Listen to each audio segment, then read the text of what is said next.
busy time for everybody right now, and we're excited to be able to bring this educational opportunity. I'm so grateful for Patrick and Trisha, who I will introduce everyone to here in just a second. But I did want to go ahead and introduce myself. I'm Kayla Sassano.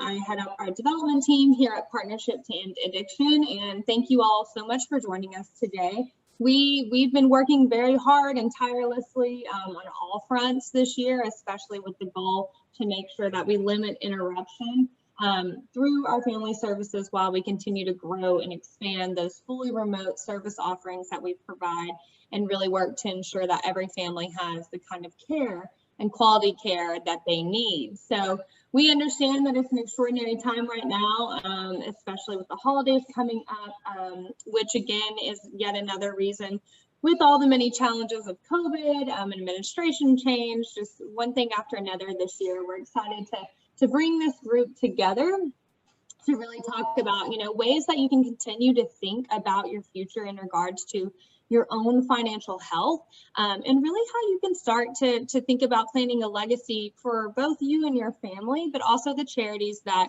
you love and care about, including, ones like us here at the partnership. So today we are very excited to have two experts with us.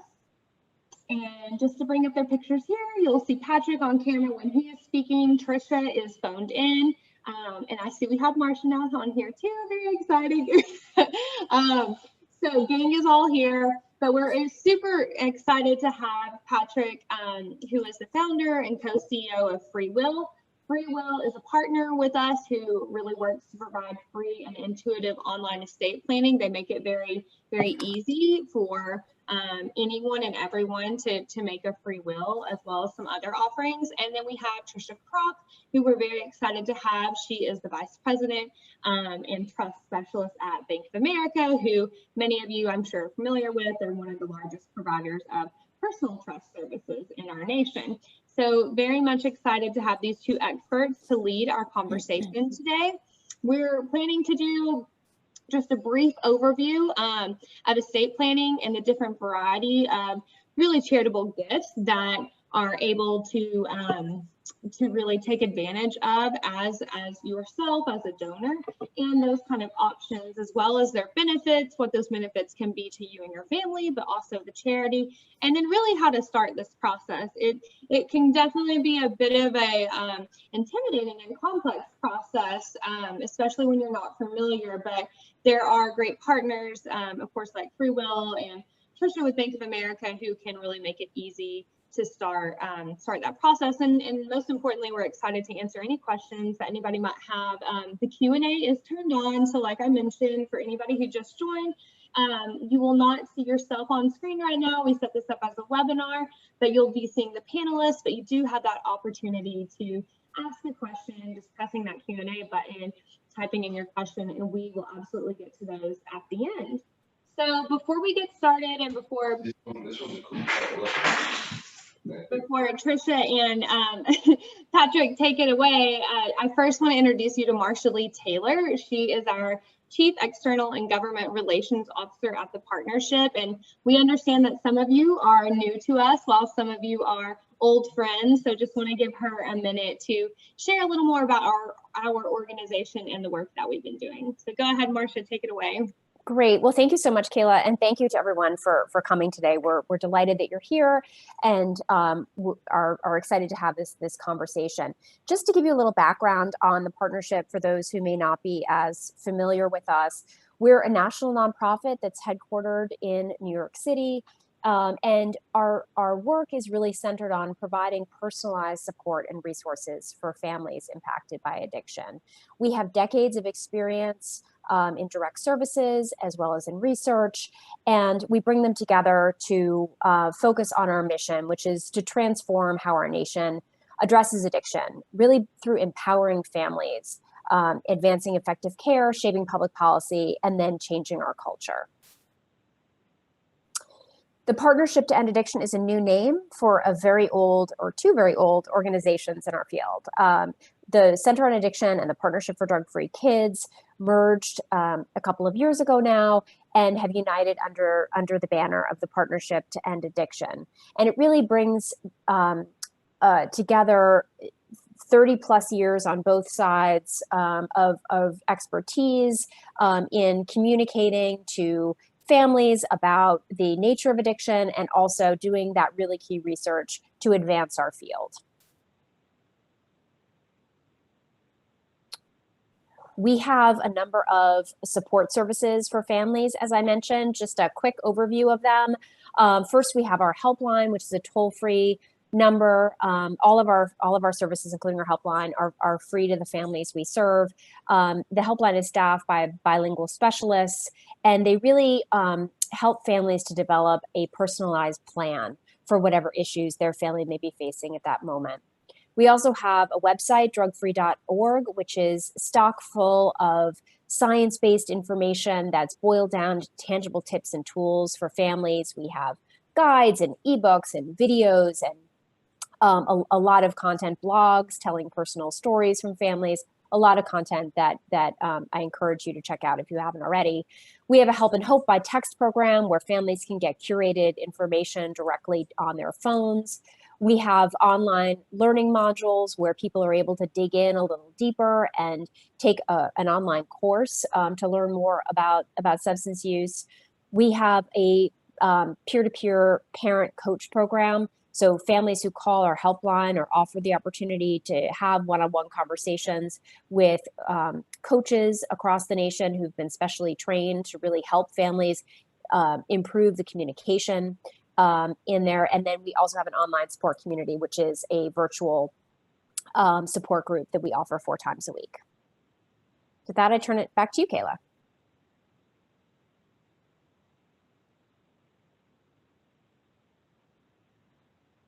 And you're on mute, Kayla. Thank you, Marsha. So thank you so much for that overview. I do want to switch now gears to just reintroducing Patrick and Tricia, who we're going to hear from today. I know we just had quite a few people join, so we're very excited for everyone to be here and hear from our 2 experts. So Tricia, go ahead and take it away. Great, thank you so much, Kayla. I just want to make sure, can you hear me?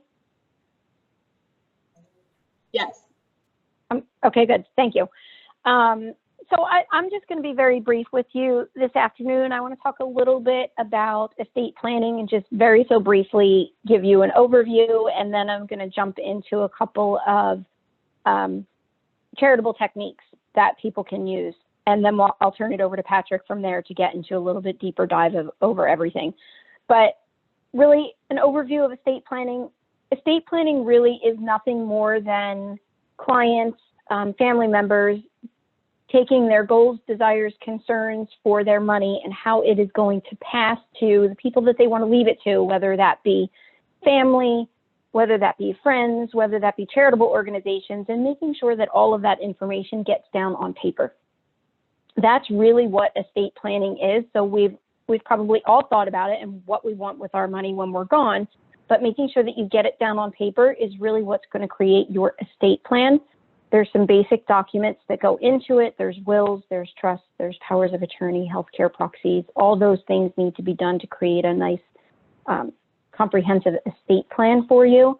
What I'm going to focus on a little bit more today is the charitable planning or the gift planning.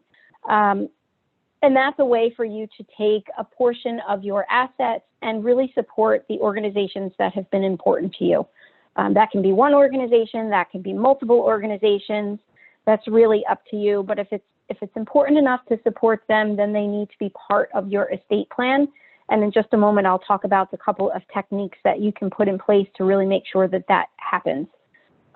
If we can just advance one slide, I just want to talk about really quickly a couple of different documents that are put in place to help with your estate plan being put together. There's a will and there's a trust. So hopefully everyone on this line at least has a will that's been drafted. And a will is just a document that says where your assets go when you pass away. And again, that can be to family members, that can be to friends, that can be to charitable organizations such as the partnership. You'll want to make sure you have guardianships if you have young children, making sure that your family's taken care of, and organizations that you want to support all should be listed in there. If you do not have a will, then what's going to happen is the state that you live in is going to decide where your money goes for you. And generally, that's the last place that we want to look to determine how your money should be split amongst who you wish to support. So if it's important to you to make sure those people get it, or organizations get it, a will is something that you must put in place. Some clients, depending upon where they live, will actually go a step further and create a trust document. And a trust document is just, it's kind of like a will, so it's going to state where your assets are going, but sometimes these documents go into a bit more detail, and it structures how you want those assets to go to those organizations or to those individuals. It is a legal document that would be drafted by an attorney. There's a grantor, there is a trustee. Many times those are the same person.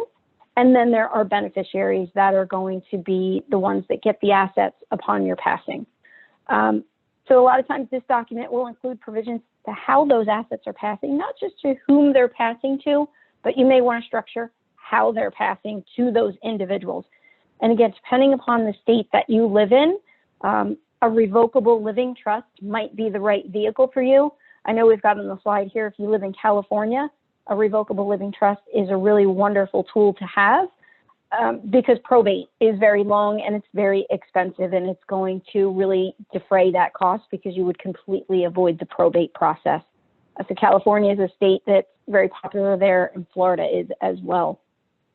And we can certainly get into more detail or answer some questions about that later. But if we don't mind just advancing one slide, I really want to talk today about charitable giving. And there's a couple of vehicles that you can utilize in order to accomplish your charitable giving. One of them is a donor advised fund. That is probably the simplest thing that you can create in order to accomplish your charitable intentions. And I like to say a donor advised fund is nothing more than your charitable checking account. So it's money that you are able to, or securities, any sorts of assets that you gift into a fund. That fund is in and of itself a public charity, so you get a tax deduction when you make the gift into that fund. And then that money is invested, typically in a pool of assets or some sort of model portfolio. Many times it can be invested through a financial advisor as well. But that money is earmarked for charity. So the donor advised fund is very simple. There's no administration, no tax returns to file. There's no minimum amounts that you need to give. You put the money in there, you get your tax deduction in the year that you make the gift to the fund, and then you have all of the time in the world to decide which charities you would like to support. So it has to go to a 501c3 organization. Some people give it to their alma maters. You may want to give it to the partnership. You may want to give it to your church. These are all going to be eligible gift recipients. And it's called a donor advised fund because you're the donor and you're advising where those funds are going to. So you're advising who you wish to support with those assets. The real benefit of it is in the year that you make the gift is the year that you're getting a charitable deduction, which is really great. And they give you all the time in the world to really figure out which organizations you wish to support. So it gives you that time frame to sit back and think about it. And you're not tied into one organization or two. You can kind of spread the wealth around to who you want. So those are wonderful. They're easy to set up. Bank of America does have a donor advised fund vehicle available. So that's something that you can certainly do through the bank. They're great. Really, really wonderful. And this is the time of the year when we see a lot of people begin to set them up because that's when their charitable intentions start to come out. And it's always nice to get a tax deduction at the same time. There's also something called a charitable remainder trust. This is a little bit more advanced. It actually does require an attorney to create a trust document, but this is also a really great vehicle for charitable planning because it allows you to take, more often than not, it is assets or securities that are gifted into this trust. And a lot of times it is securities that have a high capital gain built into them. So it's something that you may not want to sell because you don't want to have to pay a capital gain for the sale. And you may want to support a charity at the same time. And you may not want to support them now, but you know you've got money that's earmarked to go to that charity, and what's the best way to do it? And a charitable remainder trust might be the perfect option. Most people put in assets that have a large capital gain built in, because when you gift the money to the charitable remainder trust, that asset is sold inside the trust. You do not incur a capital gain in the year that you make that gift.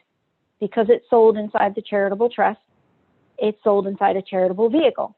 The capital gain is then spread out over the term of that trust. So it's deferred. It's not completely gone. It is deferred over usually a lifetime. Many times we will see clients do them on a joint life expectancy of spouses. So as long as one or both of you are alive, there is a payout that comes to you. So a charitable trust, you put the assets in, you get a charitable deduction, you defer your capital gains, but more importantly, you get to take an income stream back from that trust for your joint life expectancies. So as long as one of you is alive, there's money that's paying you back over your lifetime.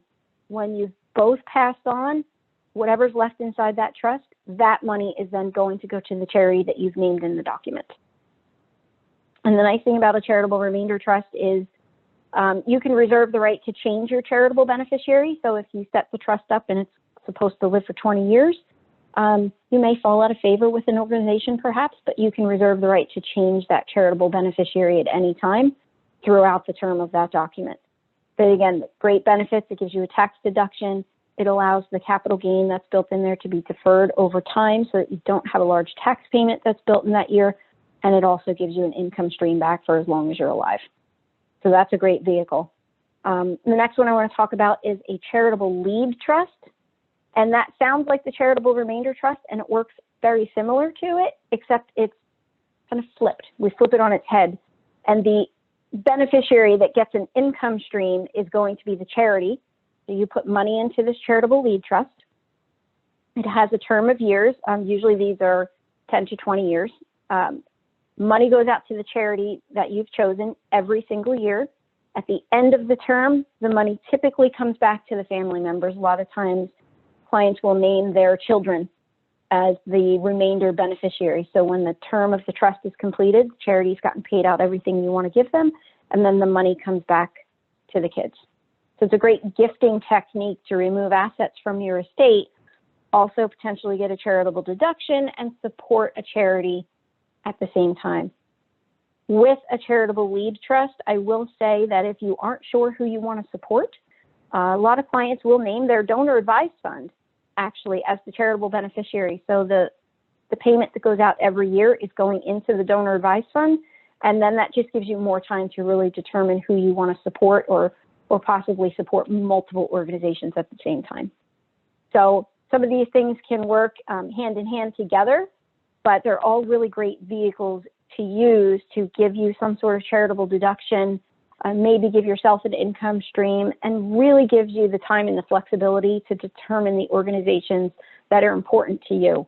I should mention with a donor advised fund, you can name successors. So if there's money in the fund when you pass away, you can name your children, your friends, or someone to take that over so they can continue that legacy of gifting over time. And maybe they want to support organizations that are important to them. So it's really a way of creating a legacy at the same time. So those are the three that are probably the most popular planned giving vehicles that are out there. I'm happy to talk in more detail at the end if there's some questions, because I ran through that kind of quick. But for now, I do want to go ahead and turn it over to Patrick. Great, thanks for welcoming me. I just wanted to share a little bit about 3 types of charitable gifts that tend to be really, really good for the person giving them. And so I'll walk through each of those and give you a sense of who it's a good fit for, why it's a good fit, and how to actually put it in practice in case anyone's interested. So the first one is what are called qualified charitable distributions. These are actually the fastest growing type of gifts in America. These are gifts directly out of your IRA. So the person who this gift is right for is over 70.5 years old. It's a legislative requirement. And what it is it's a gift directly out of your IRA. So what is this and why is it growing so quickly? Well, as fewer and fewer Americans itemize tax deductions on their taxes, that the benefit of giving cash is less from a tax standpoint. Obviously, it's still really beneficial to the charity. The way that IRAs gifts work, these qualified charitable distributions, are they lower your overall income instead of increasing deductions. So they're perfectly tax efficient no matter what. So anyone in your life, or you, if you're this person, over 70.5 with an IRA, this is the best way to give directly. It's much, much better than giving cash. So this is a really helpful thing, and we're seeing these explode among older donors. The second type of giving to talk about is stock gifts, and this was touched on a little bit briefly, but why are these great? Well, so the people that give them is anyone with appreciated assets. You don't need to have all of your stock portfolio going up, but if you do have some, these are a really, really good way to give. And what it is, it's a direct transfer of that stock to a charity that you love. And usually people do this instead of cash. So it's a little more complicated. Why would you do this instead of giving cash? Well, people who give stock save on two types of taxes. So if I have highly appreciated stock, I owe capital gains on that. And in many states, I will owe income tax on that capital gain. But when I donate it, I get a full deduction at the federal level for the market value of that stock. And in many places, I get some deduction on my state taxes as well. So what it means is I'm avoiding all these capital gains, and on top of that, getting a full federal income tax deduction and state in many places. And so this has been remarkably helpful. So for many people, you can save more than half of the gift in taxes. If you're in a place like New York or California, that can be even higher. And so it's really a remarkable way to have much more impact for oftentimes less money than you would give in cash. Here's just an example, by the way. So Mark is a relatively well-to-do donor in California. If he donates $500 of Netflix stock, he would avoid $133 in capital gains and state income tax. Now, this is if he bought it at about $100. He also receives a $500 state and federal deduction from his income taxes. So he's saving a whole bunch more in federal taxes and state. And in total, he's saving 83% of his gift in stocks. Now, this varies state by state. This is just an example, but it gives you a sense of the magnitude and the value of these types of gifts. And then the last thing that I'm going to go a little bit more in depth on is what's called a charitable bequest. And anyone at all has a real chance to make these. This means including a gift to a charity in your will of trust or trust. And many people think, everything has to go to your children or something else. It's very easy to give 10% or 5% to a charity, have a huge impact on top of being able to take care of people you love, if that's the case. So people love these because it costs basically nothing today, but has the opportunity for a massive impact. In fact, many people, this is by far the largest gift they're ever going to make. So if you're someone who wants to have an impact on the world, really thinking about what is the right place to make charitable bequests should be one of your top priorities. So I'll share a little bit more about what that process looks like now. So, planned giving, or a bequest, which is a gift in will or trust, it means you need to have an estate plan in the first place, which is really, really important. And even if you're not making any gifts to charity, it is super, super important that you have one. And only about 30% of Americans have an up-to-date will or trust, which is a huge problem. So if you do anything in the next week, make sure your will or your trust is up to date. Most people try to make a new one every 5 years or so. And the big reasons to make one is a new home, a new marriage, or a divorce, or a separation, new children or new grandchildren, new property or a new car, all these things that you want to be including. If you're moving to a new state, it's quite possible that that state has different rules. And so making a new estate plan can often be a really good idea. So what are some of the big things you want to have in mind when you're making a will? And this is also true of a trust, which is going to be important for folks in places like California. A couple of things. One, you want to be choosing executors. Who's actually in charge of carrying out the will? Who's someone you trust, who you feel is competent, who will be up for the challenge? Two is nominating guardians. So if you have children, figure out who might take care of them in a situation where something happens to you. Now, some people also put what are called pet guardians, which is not quite a legal term, But it's who is getting the cat or the dog, and in many cases, some amount of money to help take care of that dog or cat. 3 is designating beneficiaries. So who gets the stamp collection? Who gets the house? Who gets the bank account? Things like that. And then 4 is whether or not you want to include any nonprofit in your organization.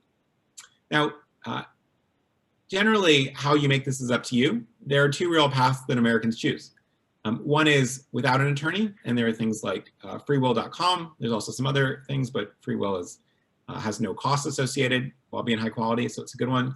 And if your wishes are straightforward, you may choose to do it yourself. Many people will also want to go to an attorney if you have a special needs child, a complicated marriage history, or some other things. Attorneys are also great, and people can use freewill.com to get their affairs in order before finding an attorney, and that will often save them time and money as well. And the last thing to note here is that in most cases, this will needs to be witnessed by a couple of people and often notarized. So it varies state by state. I won't go into it too much, but it's a pretty simple process. And you find 2 folks. At this point, you're often outside signing in the presence of other people. I actually was a witness to one of my friend's wills 2 days ago. And it took us about 6 minutes, and the notary came by, and it was a pretty easy process. So these are usually people, by the way, who don't receive anything in the will. So you don't want to have your kids or your spouse witness them if they're getting anything in the plan. And then when we think about key documents, there's a long list here, and so I won't go through each of them. But a lot of these are things like a last will and testament. Where does the stuff go? An advanced healthcare directive is who's in charge of my decision making if I'm not able to make healthcare decisions. Other things like funeral instructions, not a legal document, but really important to have. What kind of songs you want, who might be invited, who would do a reading. Something like payable on death beneficiary forms. Those of you with things like a 401k, that actually often happens outside the will. And so you need to have that filled out, and so on and so forth. So this is a handy checklist to get started. Getting a few of those first ones right first. Don't let the whole list intimidate you. Making sure that you have a couple of these is really important.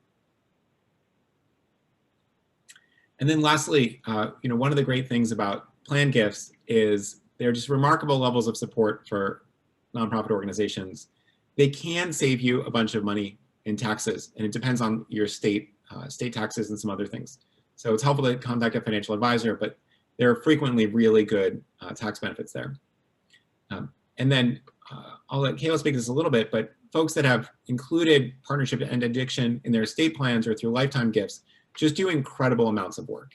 And this information is really valuable for any of your charitable giving, but it does have just sort of the chance at making an incredible difference in thousands of people's lives to a degree that a normal sort of everyday cash gift doesn't. So I would strongly encourage people to A, get their plans in order, but B, consider this as well. I mean, it's something that brings people a lot of joy. It's a nice way to get recognized by the different organizations that you really care about.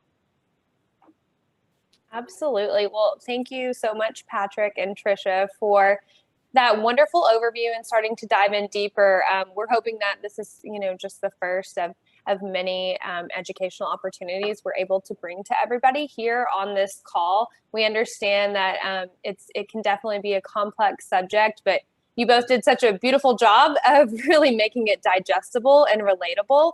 And like Patrick said, no matter what charity organization is beloved to your heart and you really care about, those gifts really do make a huge difference. For us here at a partnership, I know many of you on the webinar have already indicated that you've included us in your bequests and in your plans, and that long-term kind of giving and thinking about us and the families we serve really sets us up for long-term success. So truly grateful. That definitely can't be understated. We're going to go ahead and move into it. I'm so glad we were planning to have at least 20 minutes for Q&A. I know we've gotten a few questions in, but wanted to move into a time that, open the floor to you who's attending the webinar. If you'd like to hear any more about, the donor advised funds, I think Tricia did a great job calling it a charitable checking account. That was also, I think, a really good way to describe, again, something that can sometimes sound pretty complex, but really understanding it in a different way. And I know Patrick's more than happy to share more about FreeWill. They've been a great partner to us, and it is very intuitive and easy and free, which is always a huge benefit. So right now, go ahead, if you have any questions, click on that Q&A button, and that's where you'll type in your question, and we'll be able to see all of those. While we're having a few more trickle in, I do want to go ahead and start with a few that I have already right here. And let me just open this up as well. So I think really in understanding, it sounds like that you can do this online. Once you do it online, do I need a lawyer to make the will final, or is it final? Does a lawyer have to be involved? I guess the question probably is in any part of the process if you do it online. Yeah, it's a great question. So the way you finalize it is even once you have a lawyer, the finalization is the witnessing by two witnesses. So you're signing it, you're witnessing it. If you just fill it out on the internet, there's no sort of secret record that happens there. You do not need an attorney to finalize your will or trust. You may decide that that's the right thing for you, and that is a very supported decision. And so it's totally up to you whether you choose to have one or not. And really, it's a mix of your own comfort and the level of complexity of your estate plans. So many people will either do it entirely online or start that process so they have some time to get their affairs in order. For many people, it's a little intimidating to walk into an attorney's office totally cold. I mean, if you have an existing advisor, that's great. You can walk through all the challenges, but it's really nice to be able to have some time in your pajamas, maybe with a glass of wine, thinking about all these big decisions, and then go find an attorney and do it as well. So you don't need an attorney to finalize it. For many people, it's strongly recommended. But in many ways, the biggest thing you want to do is get started, and you'll be surprised at how easy it is, frankly. Many people are intimidated by the idea of estate planning. It is not as hard as you think.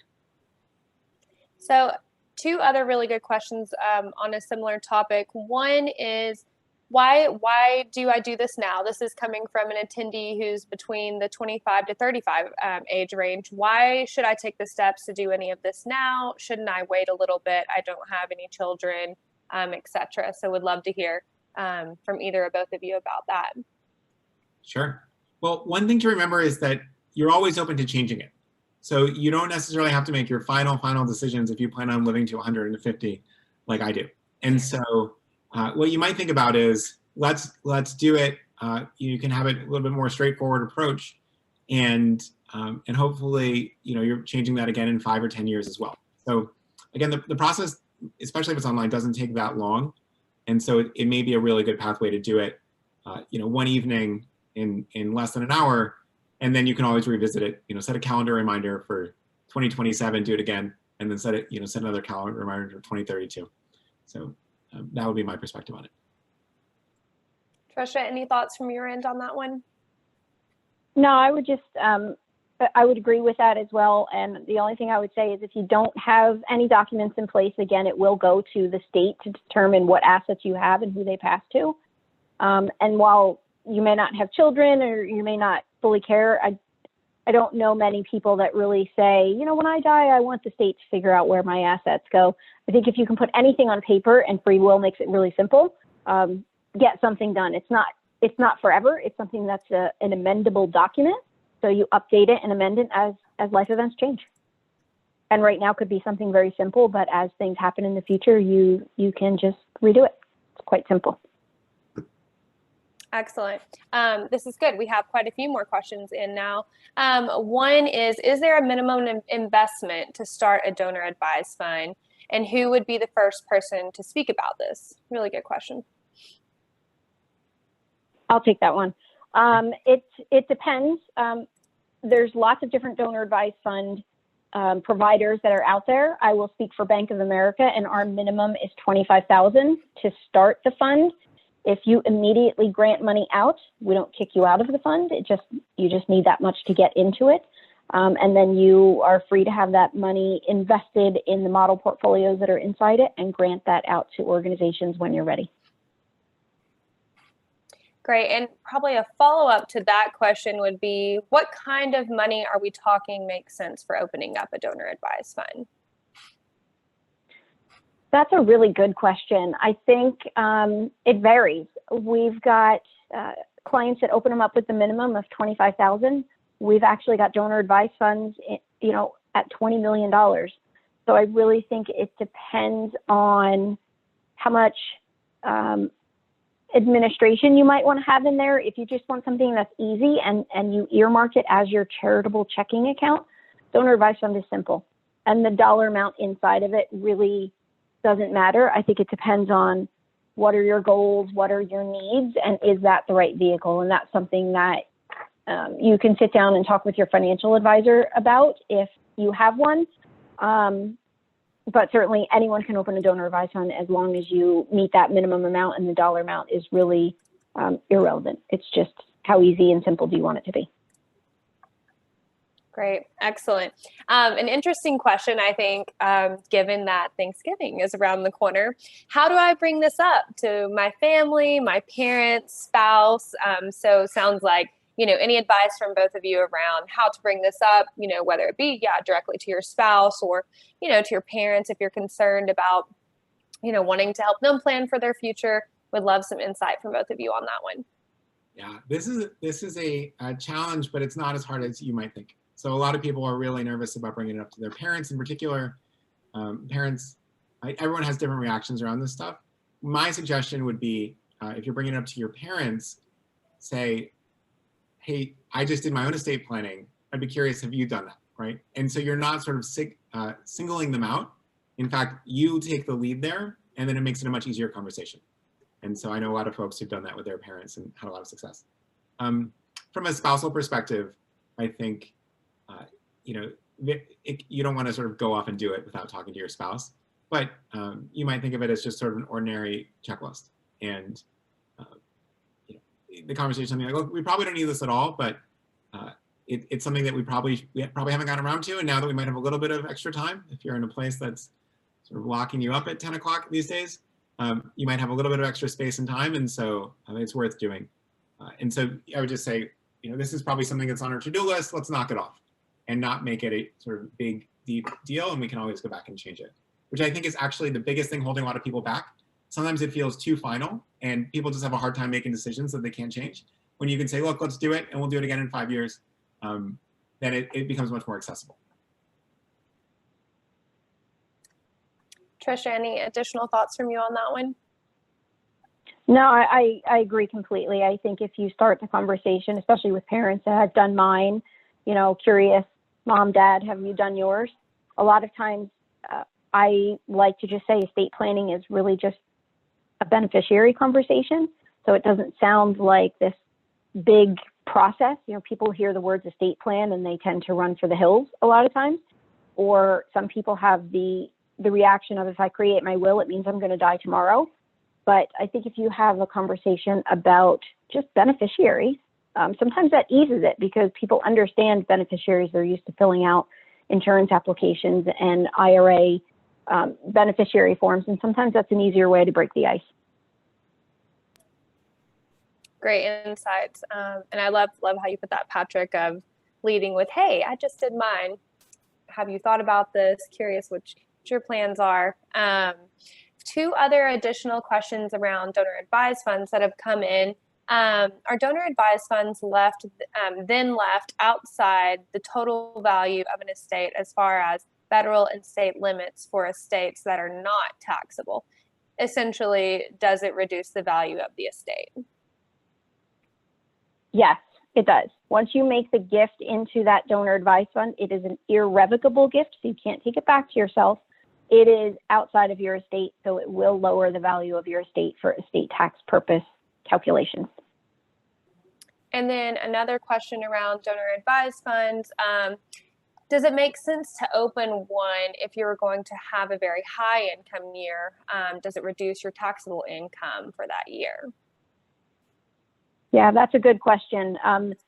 That is one of the main reasons people open a donor advised fund. I hate to say that, but a lot of people will come and say, I've got a big high income this year and I could really use a good tax deduction. What's a great way to do it? And if you're talking to your CPA about that, a lot of times they will recommend, let's open a donor advised fund, because it will give you that tax deduction and hopefully lower the amount of tax that you're going to have due in that high income year. Very helpful. Let me see if we have any other questions. I think we've almost gotten through all of them. There's just one more here, it looks like. Can you explain a little more about the pros and cons of the different trust options? Trisha, Was that for, was that for me with the charitable remainder and the charitable lead trust? Yes, specifically for the remainder and the lead. But any others that you want to share about, please do jump in. Okay. So pros for both of them, charitable deductions. Let's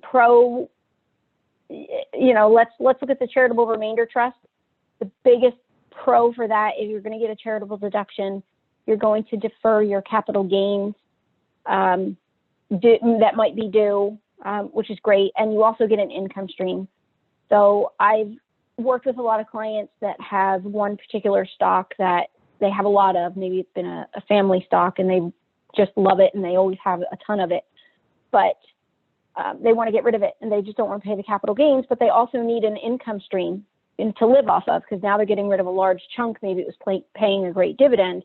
And if they donate that to a charitable remainder trust, the pro is you're going to get that income stream back for life. So it's a great trust to have if you need the income and remove this asset from your estate again, but also get your charitable deduction and take care of your charitable intentions all at the same time. So lots of pros.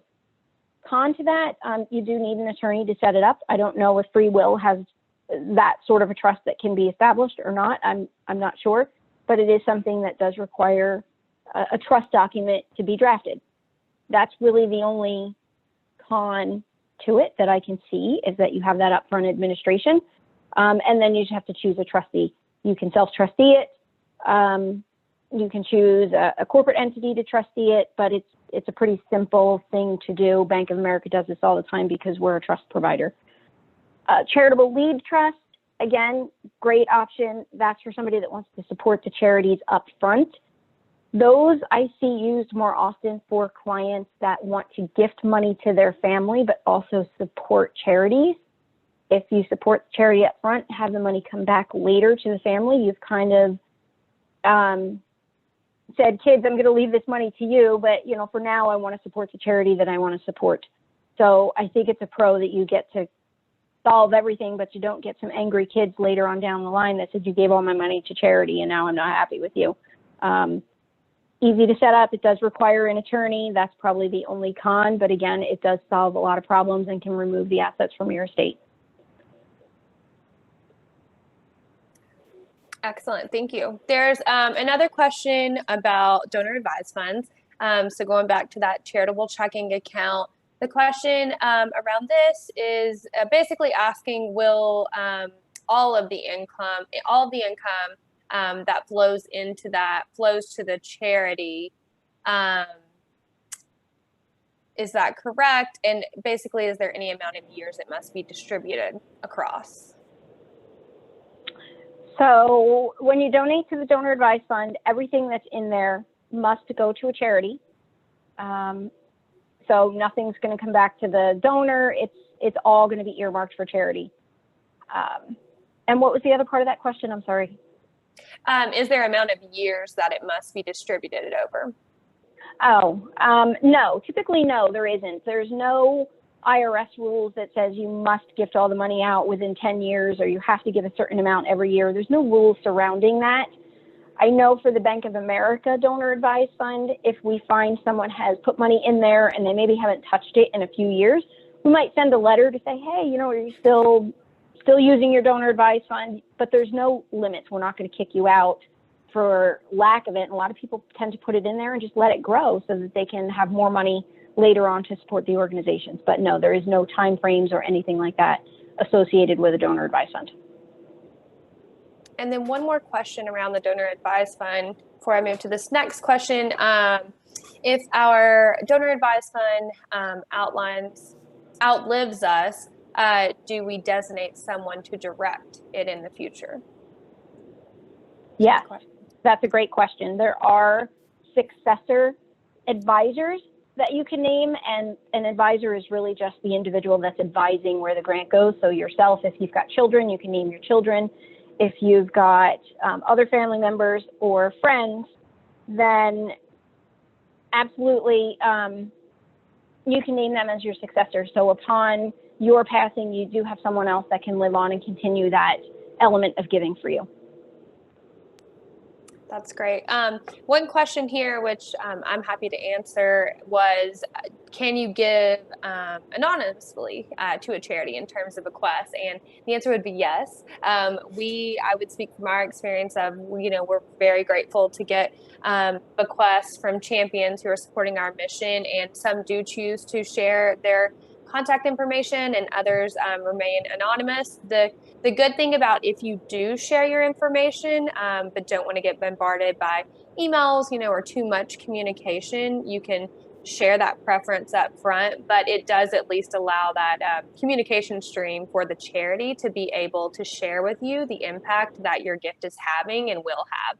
So I think, the more ways often a charity can get in touch with you, the better, in the sense of then we're able to communicate really what are your dollars doing and how are you helping us, in our case, really empowering even more families. And I think one more question came in around the donor advised fund, hot topic. What is the minimum check amount that can be dispersed from the donor advised fund? Is it $1,000? Just was curious about what's that minimum. Sure. I can tell you the Bank of America one, the minimum gift amount is $250. I think that's pretty much a standard, but every provider might have a different amount that they allow. But I think $250 is pretty much the going amount for a grant that you're making. Excellent. Thank you. I don't think we have any other questions. The last one I saved was, are we going to share this presentation? And yes, we will share this presentation. I'm going to click to our last slide. We will follow up with everybody with the presentation, as well as a link to Free Will and any kind of services that Bank of America can provide too. And of course, we are here. Here's our contact information. Jenna DeSantis on my team is really excellent and is happy to help out with any kind of information that any individual needs in terms of, thinking about the partnership, thinking about us and any of those gifts, because we are so grateful for them. And no matter what charity, again, just know that it's a really unique and sustainable and really impactful way to give. We're definitely seeing it gain in popularity. And most of all, I just want to say thank you again, and I'll let Marcia too if you want to say anything in closing, and Patrick and Tricia, but we're so grateful for everybody spending this hour with us, and we hope to do it again. Yeah, just to echo Kayla, thank you so much for coming. We'd love to hear your feedback of, other things you might like us to do webinars on, and maybe go a little more in depth on any of the subject matter that we discussed today. And thank you again for attending. And Jenna's info is there, and contact her and us with any questions or requests for additional information you might have. And have a great Thanksgiving. Thanks again, Patrick and Tricia. Happy Thanksgiving. Thank you. Thank you. Thanks, Bye-bye. everyone. Bye, everyone.